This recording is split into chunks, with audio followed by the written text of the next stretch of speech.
Seriously Reshmi, you really think so যে আমি এটা বিশ্বাস করেছি? তোমার বিশ্বাসে কি সত্যি কিছু এসে যায়? আমার তো মনে হয় না। ঠিক আছে, তুমি তোমার বিশ্বাস তোমার কাছে রেখে দাও, আমি আমার বিশ্বাস আমার কাছে রেখে দিলাম। না না, ভুল করছো। এখানে আমার তোমার বিশ্বাসের কোনো কথাই হচ্ছে না। বিশ্বাস অবিশ্বাসের কথা তখন হয় যখন কোনো ঘটনার একটা মিনিমাম ভ্যালিডেশন থাকে। তুমি যে কথাগুলো বলছো সেগুলো সব বানানো মিথ্যে কথা, তাই সেখানে বিশ্বাস অবিশ্বাসের কোনো প্রশ্নই উঠছে না। তুমি কি বলতে চাইছো? আমি তো কিছু বলতেই চাইছি না, আমি কিছু বলতে চাইও নি। তুমি প্রশ্নগুলো করলে তাই আমি বলতে বাধ্য হলাম। আমি চেয়েছিলাম এড়িয়ে যেতে, কারণ আমি জানি এই প্রসঙ্গে কথা হলেই তোমার সঙ্গে আমার সংঘাত হবে, যেটা আমি চাই না। দেখো রেশমি, আমি একটা ব্রোকেন ফ্যামিলিতে বড় হয়েছি। আমার শৈশবে অনেক কাটাছেঁড়া। আমি আমার মা বাবার মধ্যে কোনোদিন কোনো বনিবনা দেখিনি, তাই আমি চাইনি তোমার সঙ্গে আমার কোনো ব্যাপারে কোনো সংঘাত হোক। তাই তোমার সঙ্গে আমার কোনো ব্যাপারে কোনো সংঘাত হলে আমি সেখান থেকে সরে দাঁড়াবো। যদি তোমার সঙ্গে আমার কোনো মতের অমিল হয়, আমি সেখান থেকে সরে দাঁড়াবো। আর সেই জন্যই বলছি, আজকের পর থেকে তোমার মায়ের এই ব্যাপারে কোর্টে আমি আর যাবো না। ঋতুরাজ, তুমি আমাকে এভাবে একা করে দেবে? তুমি এভাবে আমাকে একা করে দিতে পারো না।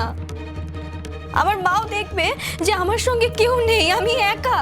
না, তুমি ভুল করছো। আমি প্রমাণ করার জন্য কিছু করতেই চাইছি না। আমি শুধু এটুকু বলতে চাইছি, যেটা আনএথিক্যাল সেটা আনএথিক্যাল। প্রত্যেকটা মানুষের নিজস্ব মতামত রয়েছে, আর জোর করে তুমি আমাকে দিয়ে কিন্তু কিছু করাতে পারবে না। আমি মনে করি যে প্রত্যেকটা মানুষ নিজের চিন্তা ভাবনা নিয়ে চলে, তার একটা ব্যক্তিগত সিদ্ধান্ত দেখে। তোমার জীবনে আমি তোমাকে স্পেস দিয়েছি, তোমার যেটা সিদ্ধান্ত তুমি করবে, তুমি মানবে, সেই স্পেসে আমি কখনো ঢুকবো না। তাই আমি কি ভাবি না ভাবি তার মাঝখানে তুমি কখনো ঢুকবে না। তুমি না না না না না, listen to me very carefully. তুমি যদি মনে করে থাকো যে সবার সামনে গিয়ে তোমার কথা অনুযায়ী আমি কোনো মিথ্যা কথা বলবো, সেটা কিন্তু তুমি আমাকে দিয়ে করাতে পারবে না। অঙ্কুশ, খাবারটা খেয়ে নাও।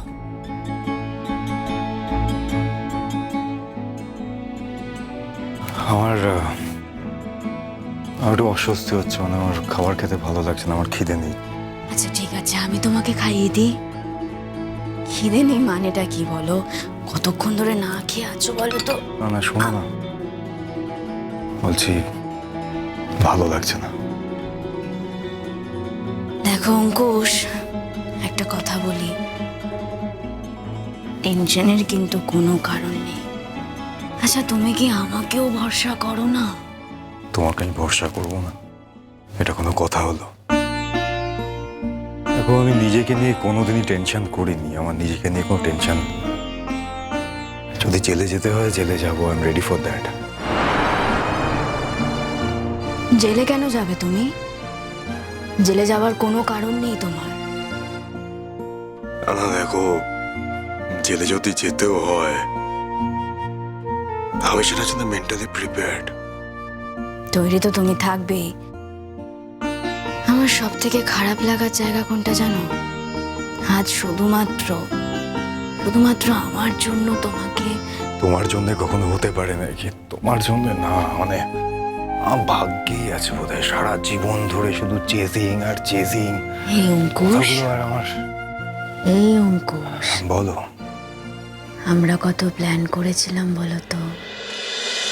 দেখো আমায় কিন্তু বলতে পারবে না, কিন্তু আগেই বলেছিলাম তুমি কি এমন আগে একটা লোককে বলেছিলে? বিয়ে হ্যাঁ, করলে। কি দেখো বলেছিলে তুমি? আরে বাবা, তোমাকে তো ইচ্ছে করে ফাঁসানো হচ্ছে, ফাঁসাতে চাইছে। এই শোনো, এদিকে তাকাও। সব মিটে গেলে আমরা যা যা প্ল্যান করেছিলাম তাই তাই করবো। হ্যাঁ, আমরা কিন্তু বেড়াতে যাব। এই তুমি সারাদিন ধরে এই মোটা মোটা কি বই, সব লয়ের বই পড়ো তাই না? দেখো, বিষয়টা আমার একটু হলেও তো নতুন, তাই নিজেকে তৈরি করছি। আদালতে দাঁড়িয়ে যদি আমি ইমোশনালি কথা বলি তাহলে তো আর চলবে না। কেউ যদি আমাকে কাউন্টার করে, যাতে যুক্তিযুক্তভাবে কোনো কথা বলতে পারি, সেটাই চেষ্টা করছি আর কি। দেখেছো তো, আমার জন্য তোমার কিছু হয়নি, কিন্তু আমার জন্য তোমাকে একটা অন্য ট্রেডে এসে কত পরিশ্রম করতে আচ্ছা হচ্ছে। বাবা, ঠিক আছে, না, এত না, ভাবতে এগুলোর তো হবে না। কোনো আচ্ছা মানে বসো হয় না, বসো, তাই আমি না? আমার সবটা তো বুঝিয়ে নিজেরও বলছি। খারাপ লাগে, দেখো, বলো। আমি তো একটা নতুন জিনিস শিখতে পারছি, সেটার বুঝি কোনো দাম নেই? হ্যাঁ শোনো না, আমার জীবনের যে ধ্রুবতারা, সেই ধ্রুবতারাটাই যদি না থাকে, আমি কি করে চলবো বলো তো? কেন এত ভালোবাসলে আমায়? তুমি কেন এত ভালোবাসলে আমায়? কারণ তোমার মতো মেয়েকে ভালো না বেশে কেউ থাকতে পারে না। তোমার মতো মেয়েকে ভালো না বেশে থাকা যায়, কিন্তু প্রশ্নটা হলো যে আমার মতো মানুষকে তো কোনো মেয়েই ভালোবাসবে না। তো সেখানে তুমি এরকম একটা ব্যতিক্রমী সিদ্ধান্ত কেন নিলে? তুমি মানুষটাকে যে চিনতে পারবে সে ভালো না বেশে থাকতে পারবে না। এবার প্রশ্ন হচ্ছে আমি কেন তোমাকে ভালোবাসলাম, কি কারণে ভালোবাসলাম। বাদ দাও না, ভালোবেসেছি, এটাই সত্যি। এই সত্যিটাকে সম্মান করো। আর হ্যাঁ, এই কথাগুলো কখনো বলো না যে আমি জেলে যাওয়ার জন্য তৈরি আছি। কেন তৈরি থাকবে তুমি? তুমি সব কিছুর জন্য তৈরি আছো, অথচ আমার সঙ্গে জীবন কাটানোর জন্য তৈরি নেই। দেখতেই তো পাচ্ছ পদে পদে কত বাধা। আর দেখো, সত্যি কথা বলতে কি গুড্ডি, রেশমি ছোট বাচ্চা মেয়ে, আমার সন্তান তুল্য, ও এমন একটা তোমরা কেস আমার এগেনস্টে আনলো। ও যদি আমার এগেনস্টে অন্য অপরাধ জগতের আর যে কোনো কেস আনতো, আমি হয়তো এতটা রিয়াক্ট করতাম না।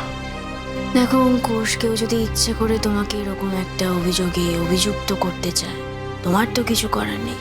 তুমি কেন এত আপসেট হচ্ছ? সমস্যাটা ওর, তোমার কোনো সমস্যা নেই। কিন্তু ঋতুরাজ, তুমি আমাকে প্রথমে তো এই কথাগুলো বলোনি, এখন কেন এই কথাগুলো বলছো? না, কারণ প্রথমে আমারও সন্দেহ ছিল।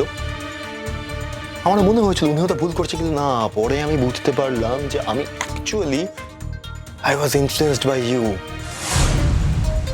তুমি তোমার নিজের স্বার্থ ছাড়া আর কিছু বোঝো না Reshmi. Very sorry to say. তুমি শুধু দেখো যে তোমার স্বার্থের সঙ্গে পুরো ব্যাপারটা ঠিকঠাকভাবে যাচ্ছে কিনা। আর তোমার স্বার্থের জন্য তুমি তোমার নিজের মাকেও জেল খাটাতে প্রস্তুত, যে কাউকে তুমি জেল হাজত বাস করে দিতে পারো। আরে অ্যাটলিস্ট তোমার মা এমন একজন কাউকে বিয়ে করেছে রেশমি, যার উপর তুমি ভরসা করতে পারেন, কারণ উনি বুঝে গিয়েছেন যে তোমার উপরে ভরসাটা করা যায় না। আর উনি যে ঠিক ভেবেছেন এটা তো আমি এখন বুঝতে পারছি, যে তোমার উপর সত্যি ভরসাটা করা যায় না, কারণ তুমি তোমার নিজের স্বার্থের ব্যাপারে খুবই ফোকাসড। তুমি খালি সবসময় এটাই চিন্তা করো যে তোমার স্বার্থের সঙ্গে কোনটা মিলছে আর কোনটা মিলছে না।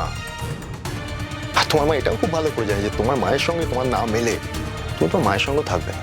তুমি আমাকে স্বার্থপর বলতে চাইছো? হ্যাঁ, তুমি তো এটাই বলতে চাইছো যে আমি স্বার্থপর। আমি আমার মাকে নিয়ে একদম ভাবি না।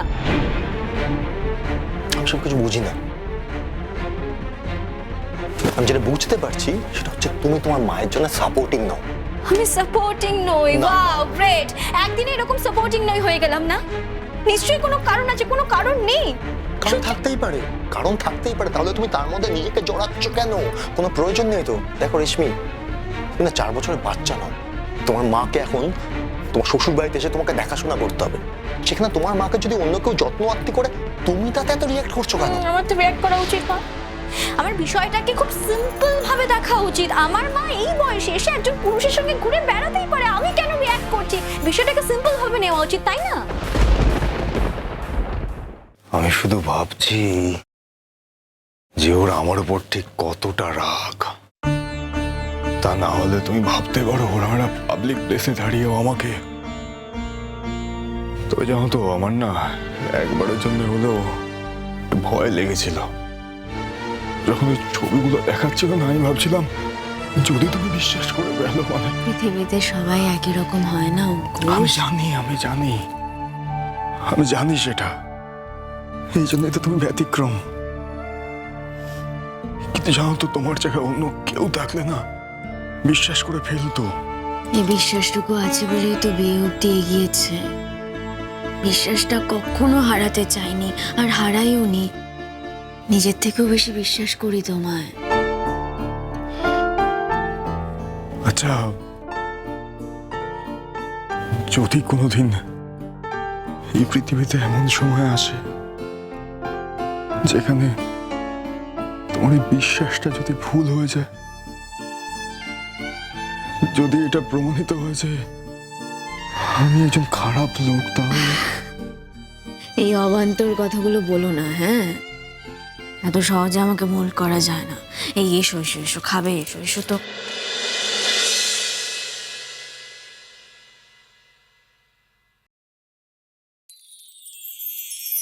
খাওনি না? আপনি না খেলে কি করে খায়?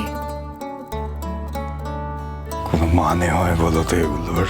হ্যাঁ, এতক্ষণ ধরে না খেয়ে কেউ থাকে? তুমি তো জানো দেখো, আমি তো না খেয়ে থাকতে চাই না, আমি একসঙ্গে খেতে চাই। এটা বুঝি অপরাধ? চলো। সরি, কিছু না, চলো। হ্যাঁ, এই, এসো। মা কি করছে গো? মা আর কি বা করবেন, ওই যে মন খারাপ করে বসে আছেন। আমি না বুঝতে পারছি না, সব দিক ব্যালেন্স করতে করতে আমারও তো একটু মেন্টাল স্ট্রেংথ দরকার, সেটাও আমার কপালে নেই।